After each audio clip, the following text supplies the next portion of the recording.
Warning: the following program contains explicit language. Viewer discretion is advised. Ladies and gentlemen, welcome to the very first episode of the Jackson Supercast. Now, I announced this, 2 weeks now, I believe, and things came together really quick, and I'm super excited because I planned on doing this for so long. We finally got it going. So, today, my guest is Tyler Payne. What's going on? Thanks for having me, man. Thanks for coming on. Glad to have you. All right, so where do we start? So let's start off. Let's talk about the big elephant in the room. We're gonna start strong. Do you want to explain what has happened within the last maybe year of what's gone on with your wrestling career? Well, I would say much like a lot of other independent pro wrestlers, it was on pause for a little bit with the whole pandemic issue. With mine personally, um, let's see here, not really by choice, but life kind of threw a curveball, and wife and I decided to up and move, drive 4,000 miles, and now we live in Juneau, Alaska. Yeah. So, Well, yeah, big curveball. so what's funny to me is that when I first heard about that you were moving away, was in Yeah, the group chat with all the ETWA guys, and they didn't yeah, want to give away details, but they said what we want to say, or what we can say, is that he's moving out of state, but he's keeping the gym. So I was yeah, like, okay, so maybe he's going to Connecticut, maybe he's going to Mass to yeah, do more with Chaotic, but he'll be close enough that he'll keep the gym. yeah, But then you told me the other day when we were talking, getting ready to prep for this, you were like, yeah, yeah, no, I definitely couldn't do in person anymore. I'm in Alaska, and I was like, oh wow, yeah, okay. yeah. That would be an expensive flight. But yeah, yeah, that would make sense. Massachusetts would have made sense, but yeah, it was just kind of a crazy thing.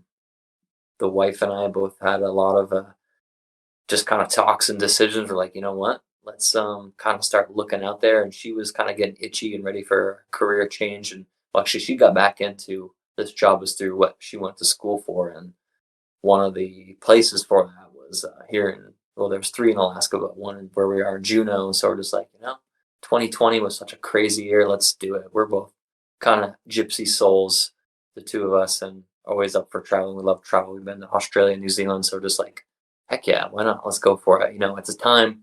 So this was probably May, June when we first started talking like about that it could be a possibility, and I think she was accepted for the job like June, July, and then it just happened fast. Like we had to get out there by September. So yeah, we were packed up and hit the road. Took us 7 days in early September, and so yeah, wrestling then was still like kind of on pause with everybody. It means a few independent promotions were doing like the the group of wrestlers around the ring type of thing, but I've always just like I know a lot of other guys say this too, but like I need a crowd. Like that entertainer, especially my whole shtick with the yoga ninja character, like I need people to feed off of. Like, yes, I enjoy the wrestling aspect of it, but man, especially like some of those World of Hurt shows, like just feeding off of the crowd. And so I'm like, you know what? When it comes back, I was never in my mind. I was never like retired or anything like that. Like I knew I would come back into it, but I was just like, this year's crazy. It's still such a fluid situation. Who knows? Like, yeah, let's go to Juneau, Alaska. Like, why not? Yeah, I definitely know there was a lot of people who were like, if they didn't end up traveling, they definitely had plans to, and I know everybody keeps saying too that it's like, oh, 2020 was such a weird, crazy year. It's like let's just go do something. Yeah, it was, yeah, just kind of like a screw it type of decision. But yeah, we went for it. We're here. We've been here for just over 6 months. Got here September 9th, so almost exactly 6 months. Today's the 12th March. So yeah, 6 months, and yeah, we like it here. And obviously now a little break from wrestling, but it's right up around the corner again, getting ready to explore a new promotion. Yep. So let's talk about your upcoming stuff here with Alaska Pro Wrestling. Yeah, so it's WrestlePro Alaska. So Wrestle right. WrestlePro is I knew it was one something like that. I never get it right. well, WrestlePro is like a kind of like a little franchise of promotion. So they have like a few all over, and then this territory is Alaska WrestlePro. So yeah, man, it was definitely something I had like in the back of my mind. We had to travel here, get here, still get things kind of. I'm still owning the gym too, so it was just a lot of that. But it was always like on the back burner. I'm like, yeah, I'm gonna reach out to this promotion. And it was Adam Lash there who works for the ETWA doing like the production and stuff. He was like, hey, I can put in a good word with Joey Janela, who I guess he's friends with. He's friends with like Oh a yeah, shit he's ton of friends with all. wrestlers. Yeah. Yeah, he knows like so many. I'm like, how do you like? He's like buds with everybody. But I'm like, Well, okay, one day when we left one of the training sessions, this was one of them where a couple of my friends were there, and yeah, after we had left, they had said something about, "Oh, do you guys want to come with us to the warehouse?" We didn't know what that was because we're not from Newport, obviously. So we were oh yeah, like, sure. We thought it was like some warehouse where they actually like kept their stuff, like a store, even if it was just like a storage unit. So we didn't know what to expect. yeah, Yeah, so we didn't know it was a restaurant. So we go there, we're just shooting the bull with them for a little bit, and they had said something about or Adam had said something, and he was like being all humble, and they were all like, and DJ says to me, he's like, yeah, you don't listen to this guy. He's done it all. He's not. This isn't no sideshow for him. yeah. He knows his stuff, so for sure. So he was like super grateful for that. So it's always you kind of have to know somebody or at least put in a good word. So he said that like this was months ago, like in the fall. And I'm like, okay. And I wanted to make sure that I was like, ready and back in, in good shape. Before I kind of reached out, and it was like, it wasn't that too long ago. It was like, I think it was early February, late January. Oh It's wow, so only they been got you on fast. well because I saw that they had this tour coming up in April. I think this is one of their first shows that they've had in a while. I was just like, hey, I'm just reaching out. I sent an email. Usually, kind of like you're sending out like a resume as a wrestler when you do that. So things to can definitely help you out with that in the future. But so I'd made like a little highlight reel that you saw earlier that I made, from 2020 all the way back to like 2014 because I hadn't made one in a while. I used to make them like every year when I first got started. I love doing video stuff like you. So I sent him that, and then I was like, hey, I just moved to Juneau, and my friend Adam or whatever knows Joey Janela, blah blah blah. Like, if you have a space open for me, I'm happy to come work for you, and I'll help out with ring crew, whatever. It's always good to just kind of offer those things too. Um, Everywhere you start, it's like you know I respect the business enough to be like, if I can help out somewhere else, I'll do that. Not just like, hey, give me a place on your card. So yeah, I reached out to him. He's like, oh, my April tour is full, but I'll definitely keep you in mind for some other shows that they got coming up. And it was just maybe a week ago, 2 weeks ago. It was like 2 days before my birthday. Um, he's like, "Hey, I have a. If you want to come out and do a show, we had a guy drop off." I'm like, "Cool, yeah. What show date?" And he was like, "Oh, the whole loop." And I was like, "Oh my god," because the loop that they're doing is it's 5 shows in 9 nights, and it's like a 1,200-mile loop, like all over Alaska. Like it's gonna be wild. So I've never done anything like that. I've done triple headers for like Friday, Saturday, Sunday shows. I've maybe done, like back to back weekends, obviously, but nothing like where I'm, you know, traveling around like a circus fan. So it's gonna be a lot of fun. I'm really looking forward to it. A little nervous for it but it'll be new and exciting. Well, it'll definitely be tough considering it's been a while since your last like in person. It was what the was it the last World of Hurt show or something like that? Was the last one that you Uh, were at? that is crazy to me that it's been, yeah, a little over a year since I've actually had a match. Not the last time I've been in the ring because I had my, ring at my gym up until we left in September. So I train in that multiple times a week. So yeah, so it's 6 months since being in a ring, and then yeah, a year since the World of Hurt show. But it's like I'm so looking forward to a crowd because I think some of his shows are like a 350 max. So, Oh you wow. know, it could be some good little venue that's going to be. It was supposed to be 5 different venues, but then they're having a double header, and then we travel to another spot like on a Wednesday night show, which will be interesting. And then we come back down to outside of Anchorage, a town called Palmer, and end with a double header there.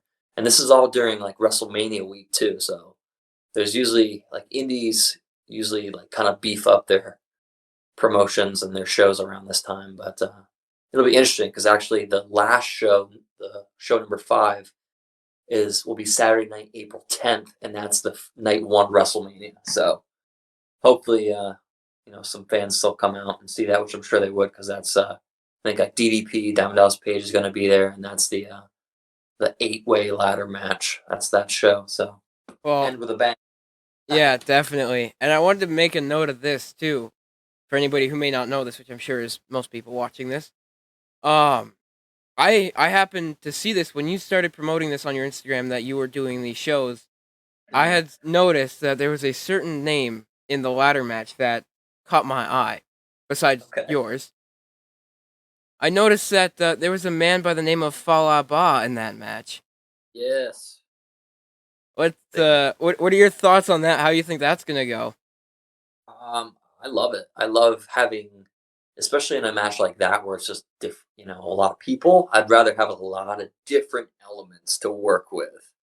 I love singles matches. I like triple threats. I like multi-man matches. I like anything that forces my brain to think outside the box.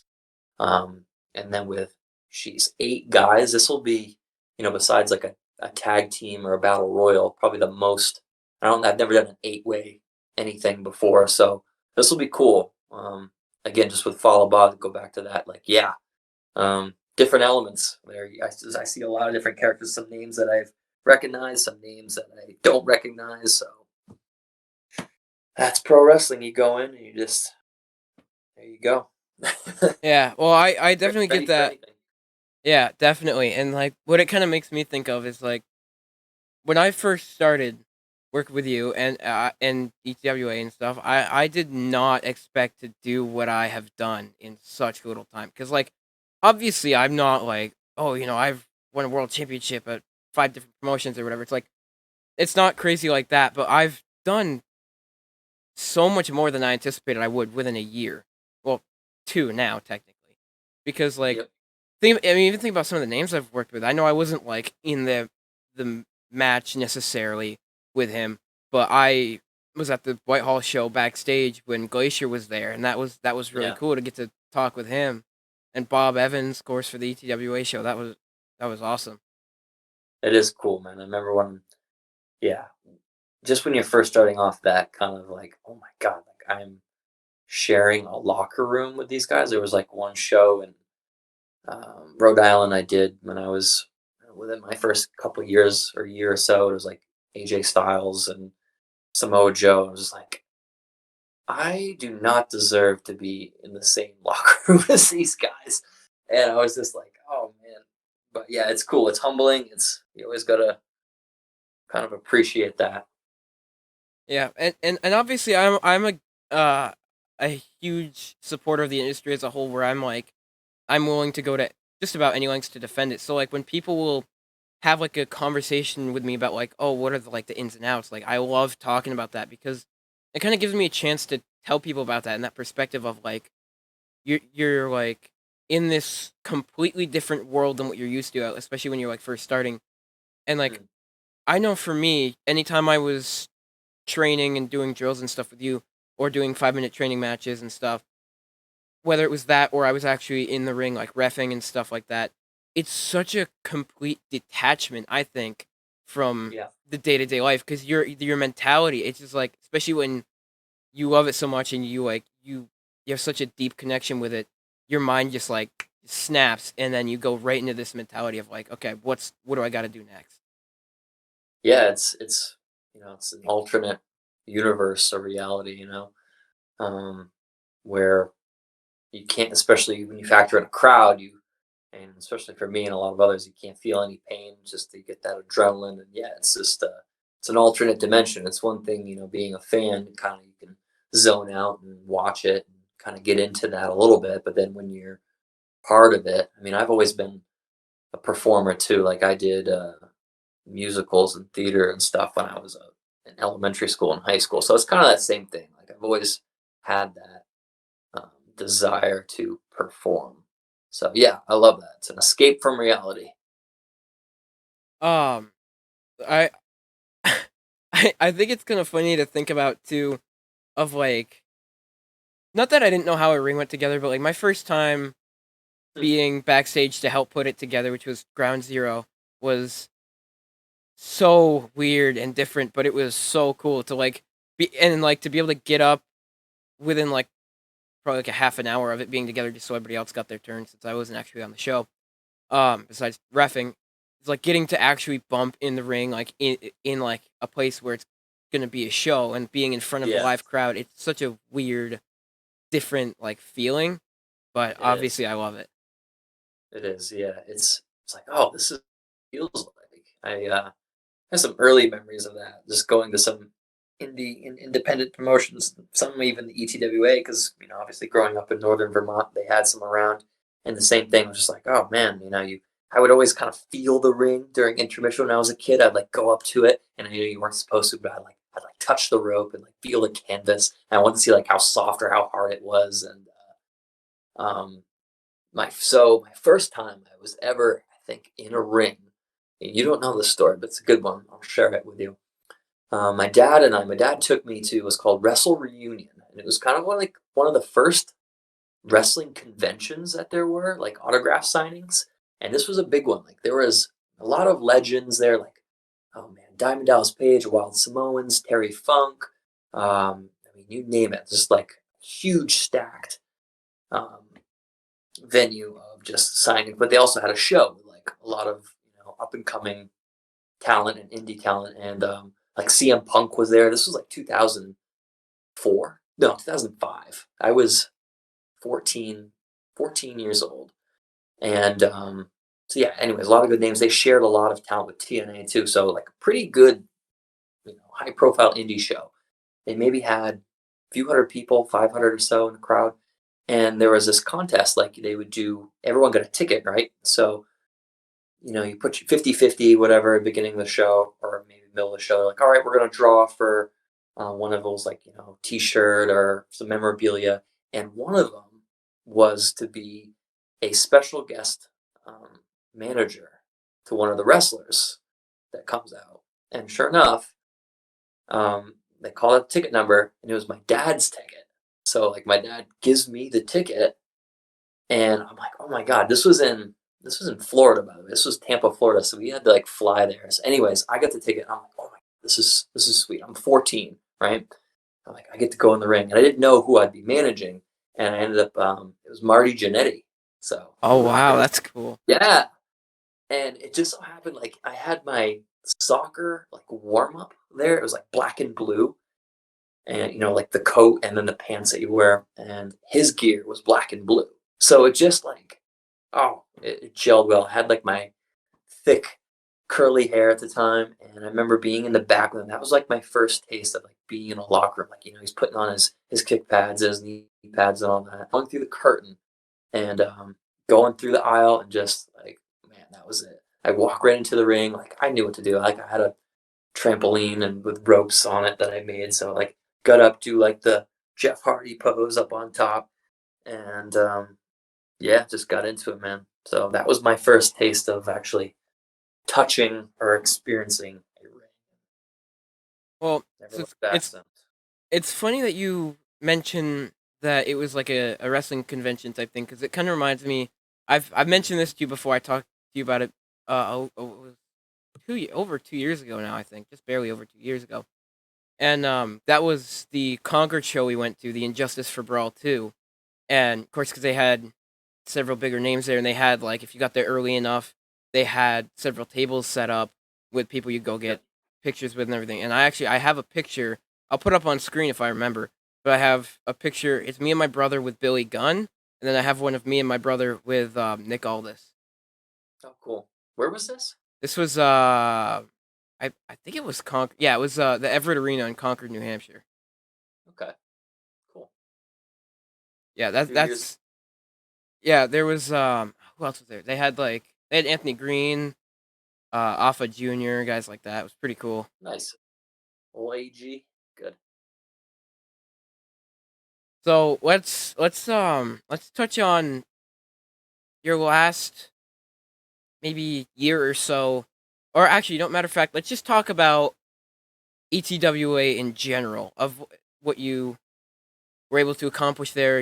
Stuff like that. Some of the bigger matches and moments you had, and especially since for me, since I started watching you, you were not at my first ETWA show, though you were at the third one I was at, and then I'll tell this story after, but I'm All right. the first time we met too. I remember that was like at the show. That was such a cool experience getting to meet you for the first Cool. time.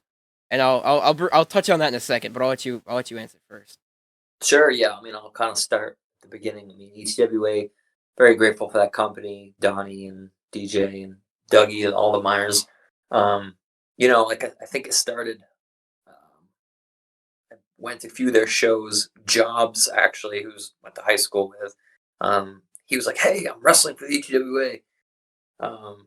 Me and Puss, Tyler Royer, and I'm like, "Okay, yeah." I'm like, "Okay." It's like it kind of like I didn't like you could just like start wrestling there. Like I didn't know what the deal was or anything. So he's like, "Yeah, you should come to a show and like meet the boss, Donnie, and kind of go from there." So this was 2010. So I was 20. I'd been to a few like fantasy camps down at the New England Wrestling Pro, which was called Chaotic Training Center back then. Um, Done a few of those and some seminars. So it kind of like I know how to lock up and you how to bump and all that stuff. But still just green as green as grass at that point. Um, and then kind of showed up. So it was the ETWA show, and I just got in the ring, hit the ropes, gonna do this, and they're like, "Okay, yeah, you want to wrestle?" I'm like, "What?" I'm like, I guess." Like I had no gear. I had like trampoline gear. I had some. So I like raced home, got like some soccer shin pads that were like hard as rock. Sorry, Jobs, for kicking you with those. Some blue shorts, and yeah, whatever. I had my first official match, untrained and whatnot, but that's how it starts for some people. So I'm grateful for that, and I'm grateful for having the platform. And they just saw that I was athletic and could do things that a lot of their bigger guys weren't really doing. Drop kicks and swanton bombs and things like that. So from there, it kind of just morphed over the years, and then I'm like, okay, well, I need to obviously train a little more. So that's when traveling down to the training center and then taking different seminars. I took a few different seminars through New England. I'm drawing a blank on some of the names of them. There's one in Connecticut, one in Mass. But anyway, so yeah, ETWA was a nice way to kind of get my feet, get some confidence, and develop my first persona, my Tyler Sexton, new hotness. Ah, yeah, persona, and kind of go from there. And up until let's see, the last match with them, which was, I think February, Yep, and February won 15th, I think. That's right. Yep, because then Jobs and I were supposed to. Funny how it came first circle. My first match was with Jobs, then my last match with them was with Jobs. Well, technically Shane because I cashed in on him, but whatever. Not really maybe an official match, yes. But anyways, won the title with them. That was the second time. So kind of bittersweet. Kind of came full circle with the ETWA. Had a lot of fun. A lot of fun times there. It was definitely a real storybook ending. I Yeah, could definitely, if you ever were to make your return there, or even if you were to just use this as like a of like look at this story that happened in my career and put like a sure. promo on your YouTube channel or whatever, and it was like going from like, oh, I started my first match was with this guy, and I did these things in the time I was there, and then I ended with the same guy, and then I moved on to something different. Yeah, yeah. It was just my time there was kind of well. kind of similar with wrestling because, well, I don't know. So, like, again, starting with them 2010, I don't know, maybe it was like end of 2010, so I don't even really count that, but like 2011, 2012, that was a really kind of busy year, and that was branching out into some other different promotions too while training.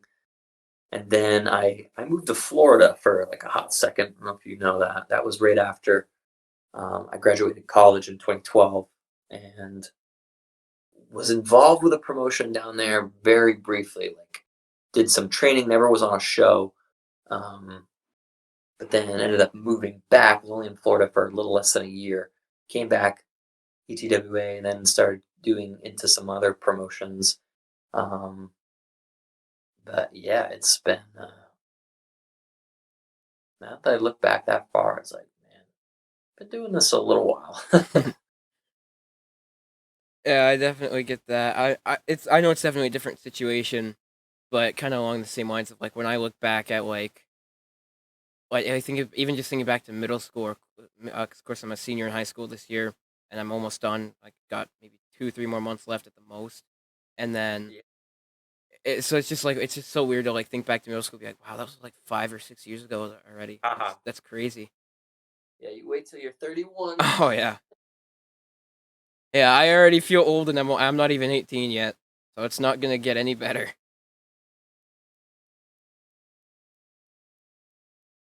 So I'll tell this story, and feel free to cut me off if you feel the need to. So the story Goes of too like long. when we huh? If it goes too long, maybe is this when Oh we yeah. you first met me on the outside of a show? Yeah. So Oh, it's like March 3rd, 2018. Hunger Slam. oh, My yep, third Robbie. ETWA show. Yep, you and Robbie. I my dad was like, "Oh yeah, this guy from who had done like TNA and stuff like that, he's gonna be there." And I was like, "Oh, I wonder who he's fighting." And then it was like, and I had heard about you before. I hadn't seen you at that point, but I had heard like really good things about you. I had like looked you up to see what I could find. Of course, I did that for older ETWA stuff just in general. And Mhm. and then they announced that it was you and him, and I was like, "Oh wow, like that's Yeah. gonna be a great match." And I I'm definitely biased because I geek out for all your matches that I see, but Mhm. that was definitely one of them where I was like, "Man, that was really, really well done." It was a hot crowd. Oh, yeah, that was I mean, I remember 'cause we were, like, opposite the doors you come into, and then we were, like, maybe halfway to the back or something like that, maybe the back row, and I remember Yeah. when they were bringing in seats, they were bringing in, like, blue painted benches from God knows Yeah. where because they That didn't was have enough seats. it was a really good show. I'll just kind of join in on your story a little bit because you said that was your third show, and that's I probably wasn't at the last two ETWA shows because I took a break from ETWA that last year.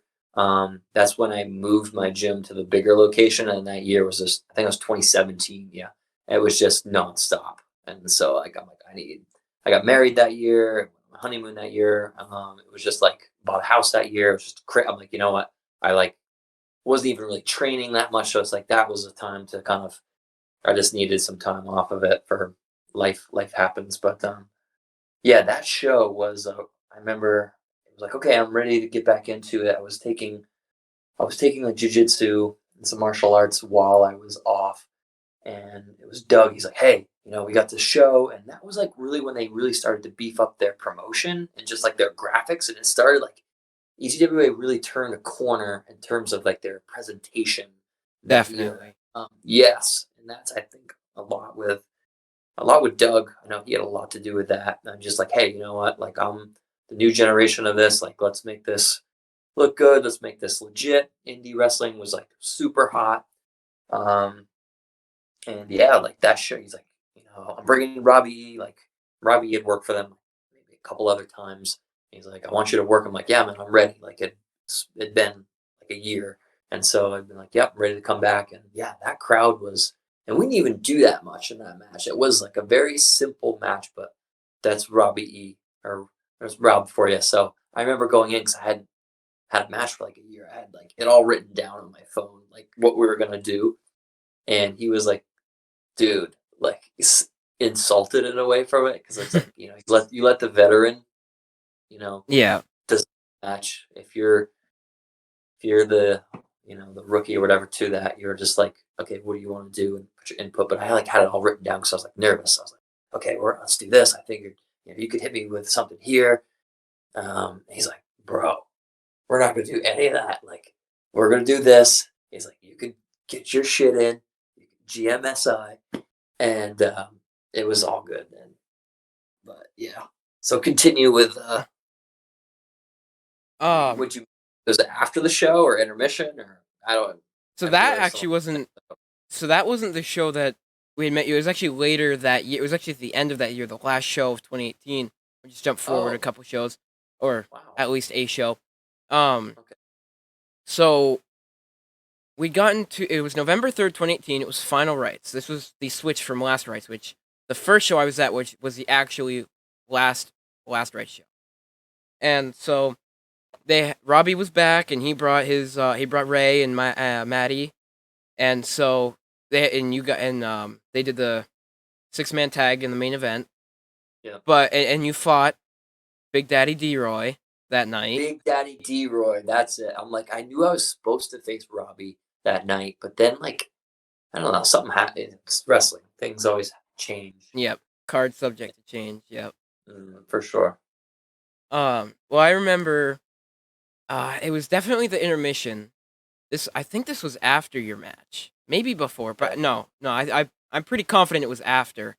And I'd gone up to you, about to ask about trainings and stuff, and I was super nervous because I had never yeah met you. The only other wrestler I'd talked to was Aaron. Of course, my dad knew Aaron from bowling, so I had sure kind of already known him a little, or I at least knew what to expect when I first talked to him, and I didn't know what to expect when I was going up to talk to you, and I was like, really hope this conversation goes well, even if the answer is no. And so I was like, let me just see what he says. So my dad literally had to like talk me into it because I was like so nervous. I was like, I don't know what's gonna happen. So I go up to you yep and you were high fiving some kids, whatever, taking pictures. You turn, you see me walking towards you, and you go, "Oh hey Brody, what's up?" And you put your hand up for a high five, and that completely shocked me because I was like, why would he know who I am? Because I think I I remember follow that yeah, because I followed you on Instagram, but I didn't know if you had seen anything that I had done, and so I was like, I'm assuming that I was like, I don't know, like, I wonder how he knows me. It didn't cross my mind at all because I was just so in the moment. I didn't even think about that at all. I So, remember this now. This is great because you're totally jogging that. Because like before you said like how do we meet? And I'd be like maybe at a show, but I remember this because I think what happened was you had I don't know probably commented or something or on my Instagram or whatever. So I probably was like oh who's this kid do what people do and check and saw like a lot of your trampoline videos. And I'm just like, oh, that's me. Like when I was your age, all I lived on my trampoline, and I was just like, oh, this is so cool. Just like he's just, I think you had like a couch pillow or something out there, like doing moonsaults on it or something. I was like, this was totally me, like a few years ago. And so I'm just like, and it just stuck in my mind, like, and so I just knew your name. So well, yeah, yeah, so like that does make complete sense, but of course, like I said, I didn't really think about it at the time. And so I remember I had asked you about it. We just talked for a minute or two, and you were like, we don't have anything going necessarily right now, but we'll see what we can do in the next few months, and I'll let you know. And yeah, I was like, all right, sweet, and I think that was right at the end of the intermission too. I think I'd waited till the very end, which actually kind of worked out because it kind of forced me to leave and not just stand there like looking at you with a creepy smile on my face. And so I was like, I was like, all right. So I went back to my seat. yep, I think I had like a minute or two left in the intermission because you went over to the merch table, and I was like, oh man, I kind of want to buy a shirt. My dad was like, here, and he just handed me $20, and I went over and I was like, yeah, I think I'm gonna buy a shirt too. And you're like, all right. So I bought your original Pride Fit shirt. I know you've gone through a couple different renditions since then. That was the one with the logo on it on the front on the back, and yep. it was Training like fit. like the white and orange one. That was before the Gotcha. green one actually. Yeah. Yeah, yeah, gotcha. Cool. And I've worn that to every day of training. There's not a single Great. every show too. Every single show I've Yeah, I been can to. picture you. can picture you in that shirt. I just wasn't sure if you got it like at the gym or whatnot. And yeah, I remember vaguely. I mean, you and Dylan and a few others would ask about training, and it was always start and stop. It was always something I wanted to like do consistently, like every week and sometimes twice a week. But it'd be like, one guy would show, three guys would show, no guys would show. I'd be like, shit, man. Like, I would do it like 6 or 7 o'clock at night too. And this back then, like I work my ass off like in the gym. I'd work 30, 40 hours and just training clients a week, not alone, not alone like counting all the business work and stuff you got to do on the side and social media and answering emails and all that bullshit stuff. And so I'd do it like at night. And I'd be like, if no one's showing, like I'm just going home. I'm tired. But yeah, we had some good ones though. We got it back up going. I like the ones we did like on Saturdays. We did a few of those when we did like the longer ones where we could really break it down into like, promo work, chain work, and then put in. I always like just doing matches at the end because I think like that's the best way to learn is just actually having a match. Yeah, like I definitely didn't perform as well as I'd hoped I would in my match. I still think I did good for my experience level, but like breaking it down and I know like especially if it was like, oh, I did something wrong in the drill. Okay, just run it back, do it again. But obviously in a match you don't do that, so it's like you do something wrong, you got to just keep on going and hope it didn't look too bad, and not dwell on it too much, obviously, so you don't get losing focus. Repetition is the mother of learning for sure. That actually, you know what? That actually reminds me. Another little story here of one of my matches. So this was, so I did four. No, I did 5 training matches. I did 2 with Preston Douglas. I did 2 with Jobs, and then I did 1 with the Kraken. And The Kraken. yeah, and so I did Jobs was my first one. Then I had the 2 with Preston Douglas. Then I had the second one with Jobs, and then or no, then I had the Kraken, then the second one with Jobs because I had 3 in one session, which was way more than I was anticipating, but it was way better than doing 1 in my opinion. And Yeah. what I remember is I remember the first match. We went. It was supposed to be 5-minute matches. The first match, Preston and I went maybe 2.5 minutes, That's more or less. Yeah, and I don't know what happened to me during that. Like, because the other 2 were I wouldn't say I was at the top of my game, but like I was definitely doing way better than the other 2. I don't know what the heck happened in that first match, but I remember like my hammer locks, or not my hammer locks, my wrist locks were not, they were loose, they were not even close to being tight. Like I had my hands out here, they weren't up by my chest or anything. It was not good. And like I remember during like the criticism after the match, this is going to stick with me forever, and I know that for sure. You had said to me, the first thing that you had said, because you always started with the criticism, the first thing you said, that match was dog shit. And I was like, and that was you and Jobs. No, that was me and Preston. That was the first one. Yep. And so you said that to me, and in my head, I'm like, oh, that kind of sucks, But it's like, well, obviously that's the point. Is you have to be told that stuff sometimes to kind of get it through your head of like do better. And I like maybe that's why I did better than the other 2. Is I was like in my head, I was like, okay, we're not doing anywhere near as bad for the other 2, and and I remember like you guys all kind of ripped into us a little bit that match, which obviously you had to, but I don't remember what anybody else said. The only thing that I remember, that I still remember, is you telling me that it was dog shit. Because that's all you heard. You the first sentence, and then it's like, okay, blah blah blah. That's all tuned out. Like, oh my god, this dog shit. Yeah, well, I definitely heard what they said in the moment, but like as soon as I left the gym, that's all I could think about. And and the funny thing is, like, I'm not one to be like seeking other people's approval necessarily, but like I always had that mentality of like, if I felt like I did a good job, and you had said that I was doing at least like a decent job, then overall it was at least pretty successful. So in my head, having you say that, I was like, we're not doing that again. There's no chance of me doing that again. We're gonna fix that next time for sure. That goes back to my early days of training under old Brian Fury. I mean, to get a compliment from him is like, what? Did you just like? I think I've maybe gotten all of three of them in the time I've trained, I've done trainings with him. So it's like, I mean, he lightened up as he got over the years, but earlier on, like, I mean, when I was young, first started going too, it's different. The older you get to, the more you can take criticism, whether it's constructive, and it's in wrestling, it's always meant to be constructive. It's just whoever, everyone has their way of giving it. And you got to know too, like I'm a coach, I'm a strength and conditioning coach, so it's like I tell people that that's just how I coach. Like if someone's deadlift is dog shit, I tell them it's dog shit. Or if it's like you're doing a squat, I'll be like, Gretchen, what is that squat? You call that a squat? No. Like that's just how I coach. And people, I mean, that's part of the reason, I guess that's played into some of my success as a coach and gym owner, is just because, I didn't really bullshit things when it came to people's exercise and whatnot and coaching. So it's just like, okay, that's how my coaches were growing up, my soccer coach. And then going into wrestling, everything was just like, oh my God, it make you feel like so bad at times, but it's like, you can't take it personally.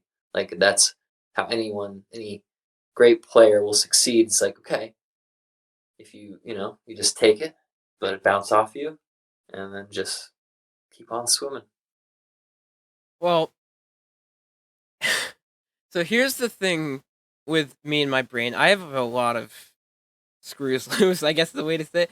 But like for sure, I have a horrible memory for the most part. Like there are times where I'm like, I always say this expression. It's not necessarily true, but it makes sense to Mm. the situation. I always say, I can't remember what I had for lunch yesterday or last week or whatever. And like there are times, it's like there are times where I'm like, oh yeah, I'm gonna go text this person. Like, oh, this person texted me. I'll text them back in a minute. And it's like 5 hours later, and I'm like, oh yeah, I was supposed to text it back. But like as far as wrestling goes, there is very little that I've forgotten since I started like being involved. And like I've like taken away so many different things, and even just like not even necessarily all wrestling related stuff, like just like even like real life lessons that I've been taught Yeah. by everyone, and one of the things that makes me think of is Dylan on my first day. Of course, Dylan was at my first day, and then he was also at Yeah. the last one.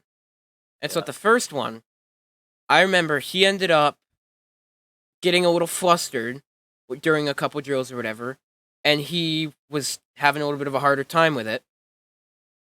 And like we had to stop the drill mid drill or whatever so that we could like, like, oh, it's all right, it happens, no big deal.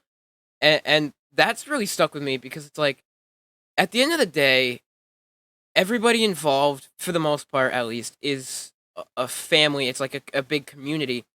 And like it's just so weird to see some of these people go out and act like they do in front of a crowd, like feed into the energy and stuff. And then they'll go backstage and they'll be completely calm. And if like somebody's like, having a conversation with them, they'll just be having a conversation. Because like when I would watch before getting involved, all I really knew was what was in front of me, besides, of course, seeing seminars and stuff. And Sure. so I wouldn't see anything behind the scenes for a long time. So all you really think about, or at least all I thought about, was that people just go out there, perform, and then go backstage and then like sit by themselves or something. Mm. And I didn't really understand how that there's this Okay. like dynamic as far as like person to person who's working backstage. Yeah, it's a family. I mean, even like with training or at a show, it's like, even when I'm in my role of coaching or when I was running strength and conditioning or drills with you guys, like that was my role, that was my job. Like, I want you guys to have that level of respect and that discipline. So it's like I'm going to give you the level of training that I have done as a strength and conditioning coach, and also of what I've learned from other coaches that I have known that has made me better. And that's the thing. Like everyone just wants you to be better too, and even people that are there. It's like, okay, if you're there, it took some sort of guts to even show up to, whether you're showing up to a gym or showing up to a wrestling training. It takes that level, and everyone wants you to do well, but also you have to work to put in the work for it too. So it's like, yeah, when someone's having a hard time, or whatever, it's like as long as someone is giving their effort, like we're all, it's a big brotherhood, sisterhood, it's a big family. Yeah, definitely. And it I remember too. There was one day there was a Thursday night where we did a training. I think every other time was a Saturday or a Sunday. And then there was one that was a Thursday night, and it was you, me, and Travis. And Travis left either a little before we were done, or he left as soon as we were done because he had to go do something. And I had to wait for my ride to get there. Of course, I couldn't drive, so I was helping you hang posters on your wall and stuff like that. We're just shooting the bull. And I remember, so I was kind of in a little bit of a mental struggle at that point. I had like I'd been really down on myself for a while at that point, and I not like down on myself like hating myself, but down like not feeling like myself like I normally would, like the energetic, like genuinely happy person that I tend to be as much as I can be. And I remember I asked you because I was like, "Do you even see me getting in front of a live crowd?" Because I was feeling a little like I don't know, like what if this doesn't even end up working out? What am I gonna do with my life at that point? Because this is all I've wanted for the last probably 4 or 5 years at this point. And so I remember you had said to me, you were like, I would say probably within a year you'll be in front of a crowd. And to this day, I still don't know if you meant a year from that day or a year from the day I started training, but it was about a year from the day I started training that I was refing my first match and being at my first show. Yeah.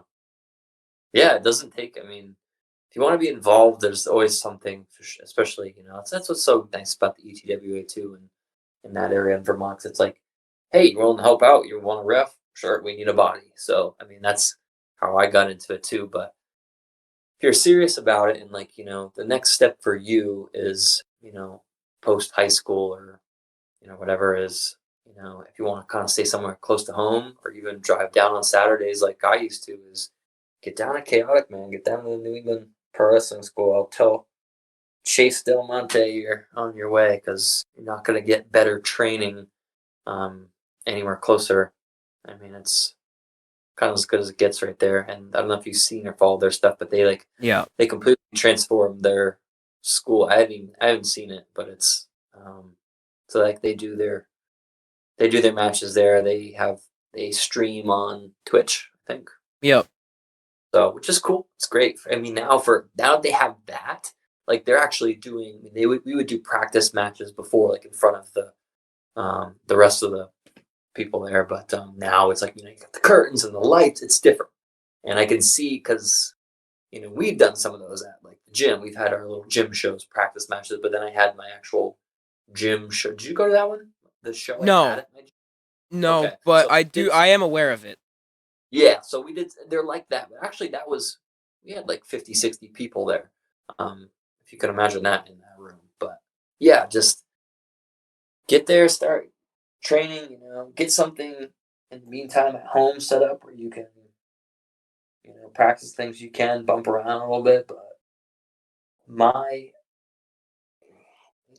I guess regret or so is either post high school or even in college, like to move down there, or just doing it more regularly. Like I know the drive is, it's a 3 hour drive, but if you're gonna be on the indie scene, you got to be willing to just like be comfortable in a car and doing all that traveling anyway. So it kind of gets you ready for that. And yeah, man, I would highly recommend, if I was still there, we could be, you know, you could be driving down with me. But I am currently 4,000 miles away That'd from be a you. little bit. That'd be a little more than a day trip for Yeah, you who knows? nowadays. Never say never. We may end up back in New England at some point in our lives. Like I said, kind of a gypsy soul, like to move around a little bit, but super excited for Alaska WrestlePro.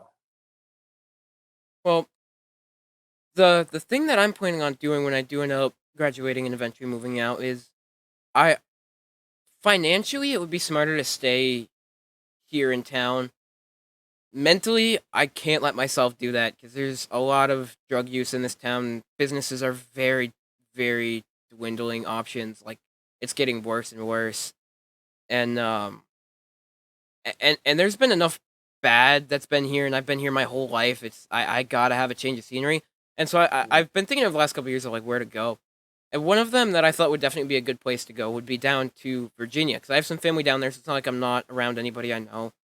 Okay. And there's trampoline parks down there which I could both work at and of course enjoy. We don't Heck yeah. have closest one around here is like 2 hours away, Yeah. and I think south there's when you the more south you go the better the wrestling opportunities are. But I'm also not terribly far away from Vermont if I need to come back up or from Mass if I did decide to go. Which uh, whether it's within the next 5 years or whether it's in 15 years, I'm gonna get there eventually.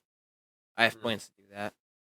Yeah, look into, I mean, just look into different promotions or if there's any schools. I mean, schools now are so much more popular. Like, I feel like every year another person is opening, like a wrestling school or whatever. It's just, when I first started getting into it, it was like kind of a hush hush thing. I mean, it was just, well, it wasn't a hush hush thing. It was just starting to become kind of like a public thing where they could do like the Chaotic Training Center, which is now the New England Pro Wrestling Academy, was like 1 day fantasy camp.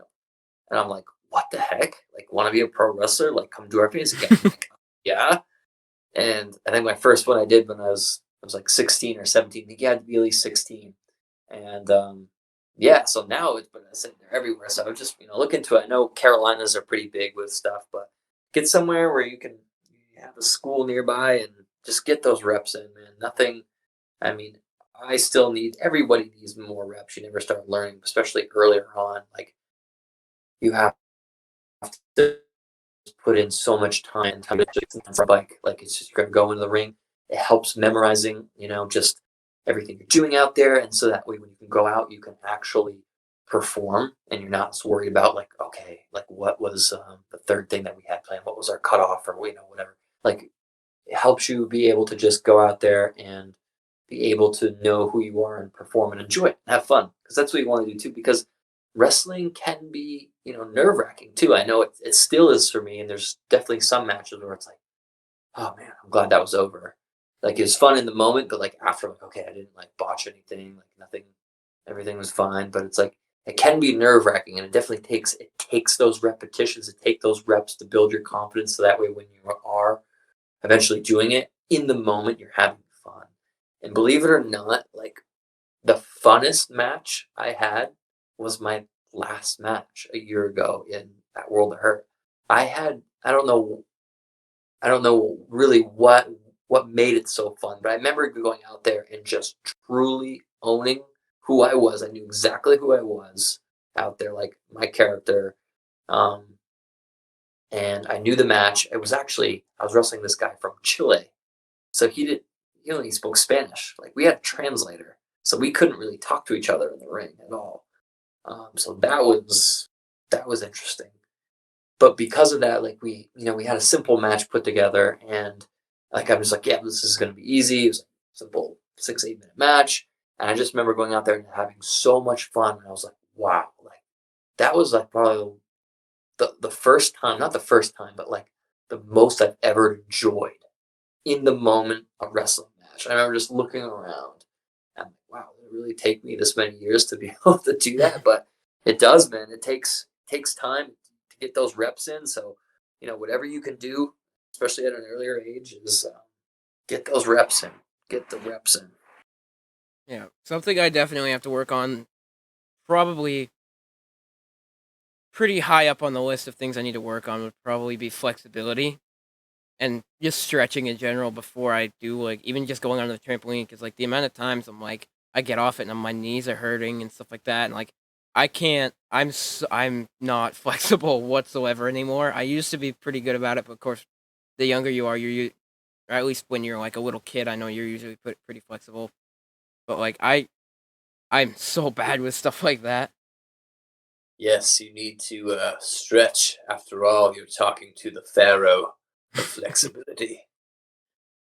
But yeah, I mean, mobility, flexibility is key to staying.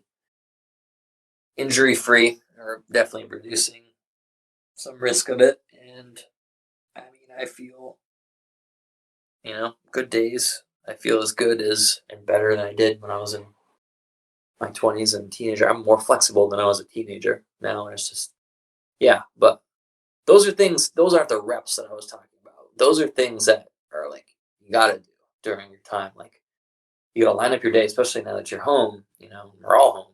It's just, okay, today's strength day, today's flexibility. And then I'm going to study this match. I'm going to watch some old school NWA. And then I'm going to watch some new school stuff. And then I'm going to cut a promo. Then I'm going to do this. That's all granted that like anyone who is a wrestler wants to be a pro wrestler should be doing. But the Definitely. reps I'm talking about is actually being in a ring and training or having matches. So those are the reps that you can't replicate Right. by training. But you can't replicate by doing other things like, oh yeah, okay, I'm on my trampoline or I'm practicing my bumps or my rolls or whatever like that. It's nothing compared to whether you're actually, going to a training center or you're actually wrestling, because then it's like, okay, you put on the spot. You have someone coaching you. I mean, just from doing sessions with me, it's like, okay, you're on the spot. Mm-hmm. Whether you gotta, you know, Well, that's the tough part too with doing trampoline stuff is like I know at this point, like I would always do trampoline wrestling before I started training and stuff, but especially after, it's difficult to do pretty much like anything yeah, because I'm like, oh man, like I mean the trampoline's actually pretty stiff. The one we have is the newer one is way better than the old ones. It's like bumping in that feels not close, but closer, but yeah. it's just not the same. It's weird going back to it. So I can relate to that because I remember because I did all that trampoline backyard wrestling stuff, and I remember there was like that weird transition time where probably like you're in right now, where I was like, okay, I had experience, or I think I'd had maybe I had a match, or I had been in a ring. I was training, done some fantasy camps or whatever. So I felt the ring, felt running the ropes and whatnot, and then went back to the trampoline, my little setup, and then maybe did some trampoline matches with some buddies where I'm like, oh, this is like not as fun now, or or not necessarily it wasn't as fun, but it wasn't the same. That like I'm just evolving, and that's what I like.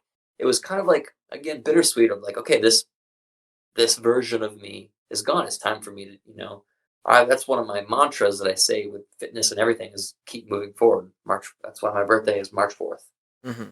Right. So it's always evolving and always keep moving forward. And that's, yeah, going back to something is kind of, you can take things from it, like, going to a trampoline park and practicing whatever, 630s or whatever. But yeah, you got to always keep pushing forward. I mean, that's with kind of where I'm at now is cause like a new promotion. I'm going to work with people that I have never touched before, never worked with before. Um, and yeah, if your goals and what's coming up for you isn't scaring you a little bit, then it's not good enough, it's not big enough. So always evolve, always keep pushing. But you got any other questions for me? Because I think we could segue to some current pro wrestling, unless you have some other questions that you're wanting Yeah, we to could ask. definitely do that. I do want to add on to what you were just saying, though. I just smacked my Sure, desk. I hope that wasn't too loud for you. Um, didn't hear it. but even with myself, with all the guys that I've worked with at this point, that I've like seen over over time, and and especially with you too, because like I've definitely watched you probably more closely than anybody else because I think we have such similar styles that, or at least I want to do similar things that you've ended up doing. And so I think that I kind of like monitor what you've done pretty closely and like looking from that first show of when I first saw you live versus the last time I worked with, I mean, the last time I worked with you at a show, I refed your match where you won the belt, which That's was right. Crazy. definitely the highlight. Like I've done, like I love every single thing that I've done so far regarding the business, but that's definitely the peak at this point, I Ah, think. cool. Because, like, I still do, but I definitely looked up to you from, like, the second we, like, knew each other. And so, like, and I'd, like, definitely saw some of myself in you, or I guess the other way around. For sure. And, so getting to actually work with you and stuff like that was just, it's been a crazy journey because I Yeah, man. definitely would not have done half of what I did if I didn't have like your help because even if I was working with somebody else, I feel like they wouldn't be able to look at me and be like, "Okay, this is Yeah. what you like to do." I can just tell. Yeah.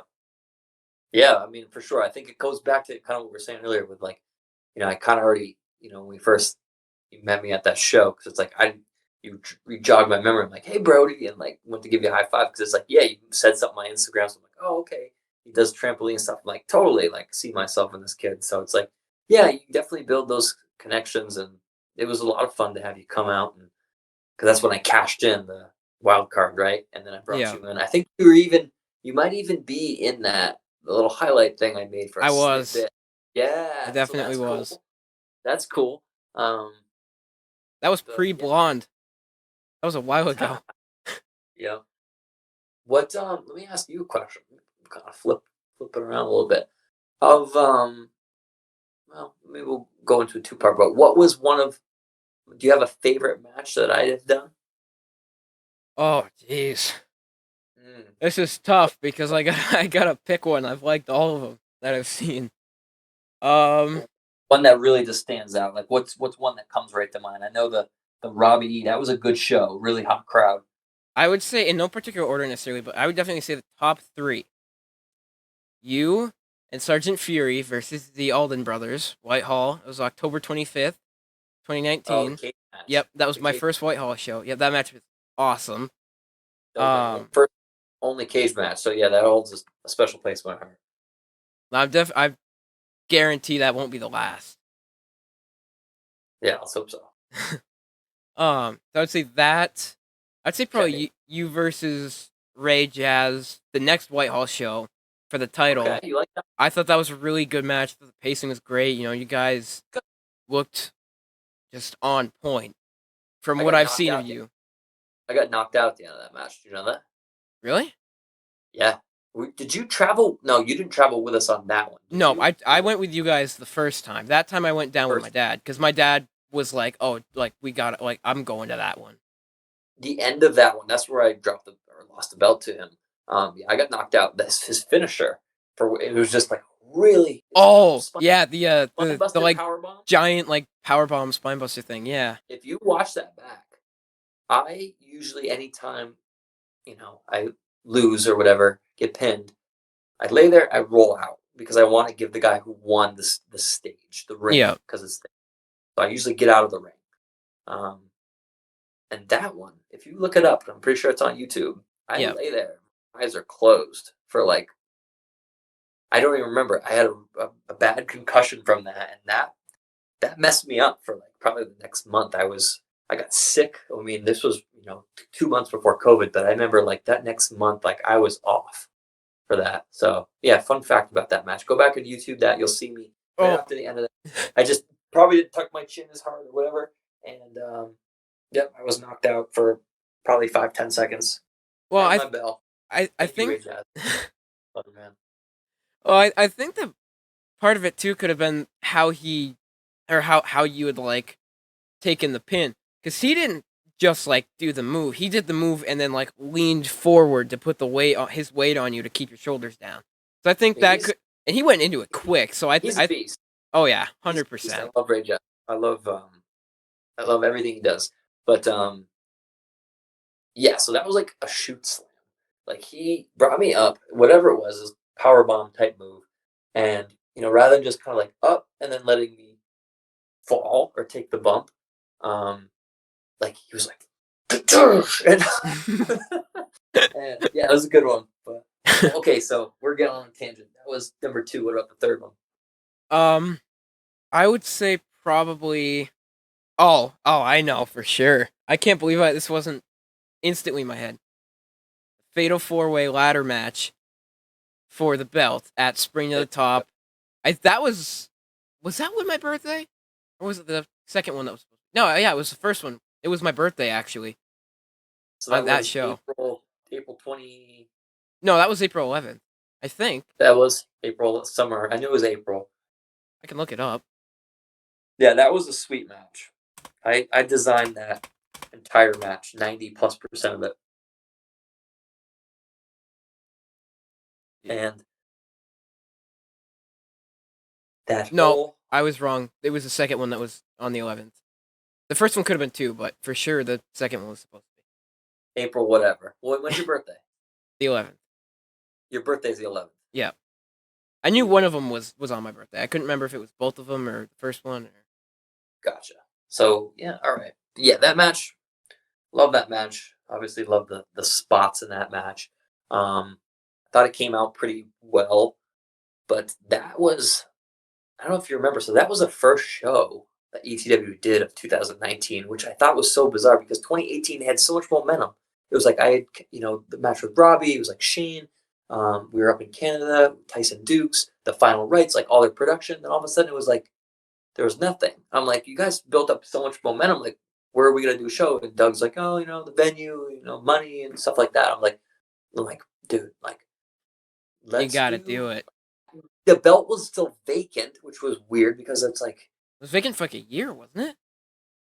too long because I was supposed to fight Robbie for it back, that October. Then I ended up doing D-Roy, but whatever. So I'm like, anyways, Doug, the belt's vacant. Like, I'm not saying I'm not trying to book myself a win here, but like you guys had so much momentum.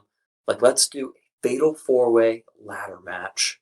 So I had never been in a ladder match up until that point. I had used ladders in like hardcore and street fights, but I had never been in a ladder match. And I'm like, how have I never been in a ladder match? I've been wrestling for 5, 6 years at this point. It's my favorite. It's my favorite match of all time. I love ladder matches, not just for the spots, but I think they're so unique. Like you gotta climb up something, and grab it. I love them. Anyways, so I'm like, Doug, let's do a fatal 4-way ladder match.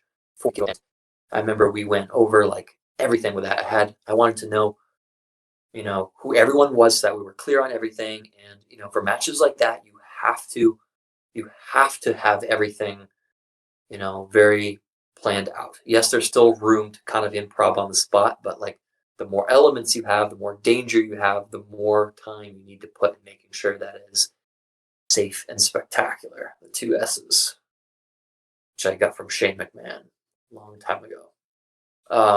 So yeah, so 4-way, good one. I'm sure the moment when I'm taking out that big, big ladder, the ladder that never ended, right? Yeah, I don't know if I ever said that to you. I'm sure I did, but like I I think definitely you said did. that to like everybody. I was like, dude, he was pulling the ladder out, but he didn't stop. He kept pulling and pulling. It was a big one. Yeah, it was a 12-footer, but it's amazing that the standard ladder you see being used is 8, but the 12 is like, okay, that's a big one. And it's amazing that they're only 12 feet because they feel 30, 40, 50, especially when you're on them. And I'd never been on one of that tall, and that was just kind of like, I'm an adrenaline junkie. I am addicted to adrenaline and just stimulus like that. And I'm like, okay, I need to. Jeff Hardy was like childhood idol. Like, I need to do this. So yeah, man, 12-footer. That's pretty close to the balcony. If It if was. It was if you had stuck around, pretty much was the balcony. yeah, that's I. If you had stuck around, you had another like crazy match like that, maybe like a tables match or something. I bet they could have talked you into doing that. Balcony. Yeah, if it was Yeah. onto the floor, obviously you couldn't make it to the ring. It'd be too far. Never say never.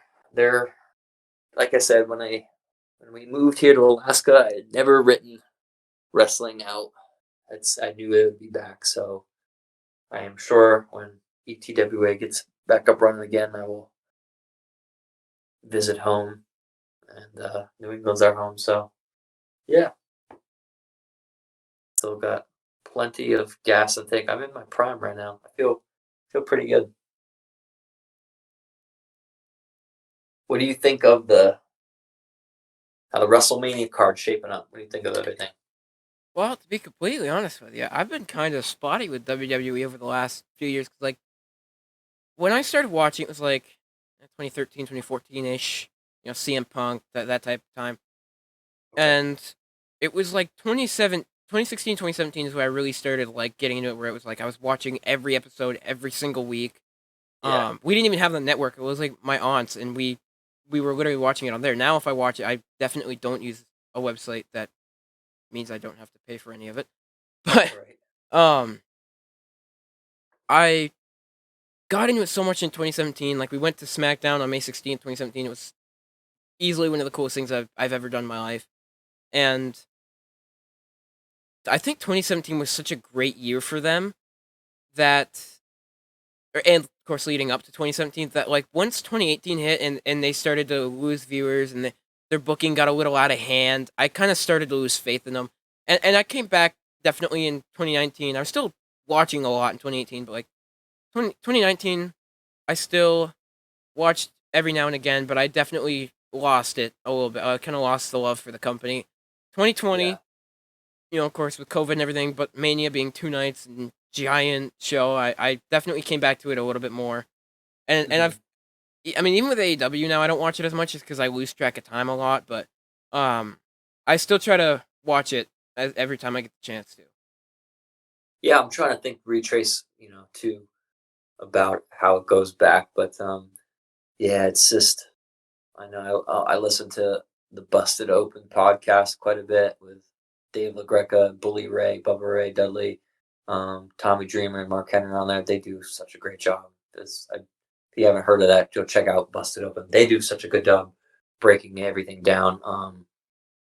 But I always agree pretty much with what they're saying, especially Bully.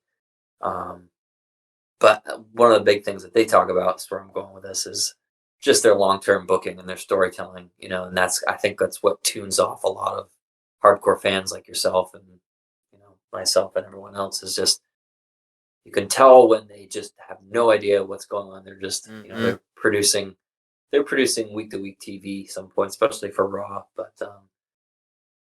But yeah, 2017. I think I went to a few shows. 2016, 2017. I went to SummerSlam in Brooklyn, the Barclays Center, 2016. That was a That good was a show. I good like show. that one. That was AJ Styles and John Cena. That was their first match, or Yeah, that was for the belt, wasn't it? was it? I can't even. No, No. no. The first that it may have been, but the first one was at the Rumble because that's where Cena won it from Styles. Yes, but yeah. Anyways, I'm testing my title history memory, but anyways, that was a good show. That was a show where Randy Orton fought Brock, and Brock Oh busted. yeah, yeah. I But totally remember that. yeah, I don't know the 2 night WrestleMania thing. I think it's. Ah, I don't know how I feel about that. I think I understand it gets more bodies on the show, but I think, in my opinion, stick to 1 night. Well, I definitely agree with that. I think that 2 nights is only a good idea if you can deliver with at least like 90% of the matches. If you have like if you have half or more of the show that are not great matches, or at least not Mania caliber, I think it's Thrown not. together. Yeah.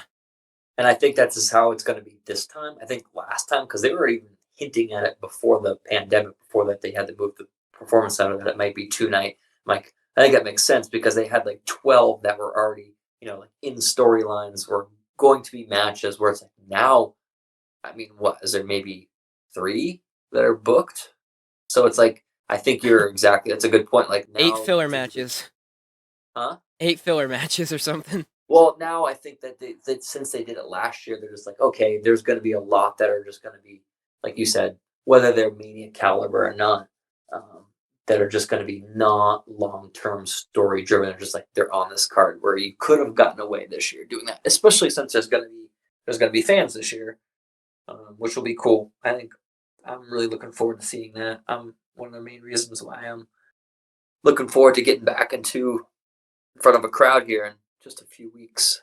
So yeah, so basically, the sum up, I'll be flying to Anchorage April 1st, Anchorage, Alaska. We're in Juneau, so it's a quick little flight, maybe an hour or two. And then night one, we're in Soldotna. I don't really know how to say it. It's Sold O-T-N-A. That's how you spell it. Alaska. It's somewhere outside of Anchorage. We're there for a doubleheader. And then Friday, Saturday night, and then we drive to Fairbanks, which is like northern Alaska. So that's gonna be interesting. That's a Wednesday night show, same as NXT. So hopefully we still get a good crowd there.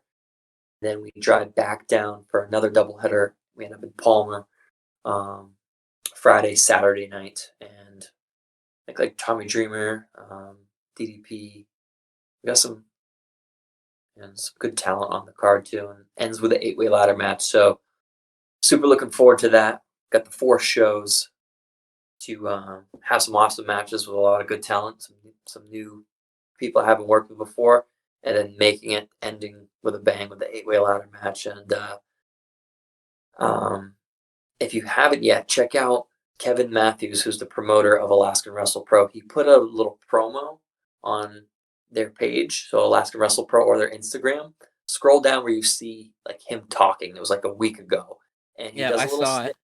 Did you see that snippet he did Yeah. on me? I'm like, wow, that was pretty cool, and I was grateful for that. So he like played a part of a highlight reel, and he said, which was weird because it's like it hasn't even happened yet. He said, "Put that guy in the ring with some ladders," and he's like, "I don't know. I feel like something special is gonna happen." So I don't know. Something special may indeed happen. So we'll Uh, see. That's testing the creativity that is inside Tyler Payne's mind. So well, you we never gotta know. make. It's a crazy, crazy industry. It never stops, never slows down. That's for sure. Always evolve. Definitely. Well, I think this is a good time to wrap things up. What do you think? I agree. I agree. All right. Well, I think we're gonna end it there. That sound good to you? All right. Sounds good, man. Thanks for having me on, and definitely check out. I believe Alaska Wrestle Pro will be live streaming all that stuff on Facebook. So till we talk again, Definitely. This has been great. I'm see you. glad you came on. Really See you cool. in the future. Definitely. All right. Well, thank you guys for watching. I hope you guys enjoyed. I'll see you guys in the next episode.